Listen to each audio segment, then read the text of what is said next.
बिस्मिल्लाहि वस्सलामु अला रसूलिल्लाह। एक सवाल है हमारे दारुल इफ्ता में ये आ रहा है कि हलाला किसे कहते हैं, और क्या अगर किसी औरत को शौहर ने 3 तलाक़ें दे दी तो बग़ैर हलाले के दोबारा उसके निकाह में आ सकती है नहीं।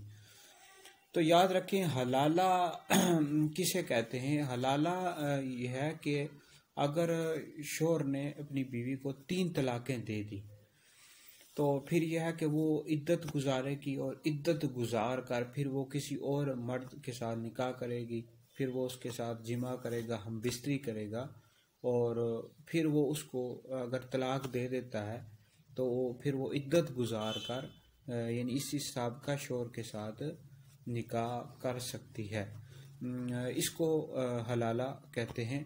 और ये जो लोग कहते हैं कि बग़ैर हलाले के भी आ सकती है, ये तो सख्त हराम है। बग़ैर हलाले के साबका उसी शौहर के निकाह में नहीं आ सकती। और अगर कोई शौहर यानी मर्द जो साबका शौहर था वो इसी हलाले के बग़ैर ही उसको अपने पास रख लेता है तो ये ज़िना होगा, यानी उसके साथ ताल्लुकात कायम करता है तो ये ज़िना है और ये हराम है। इसकी हरगिज़ भी इजाज़त नहीं है।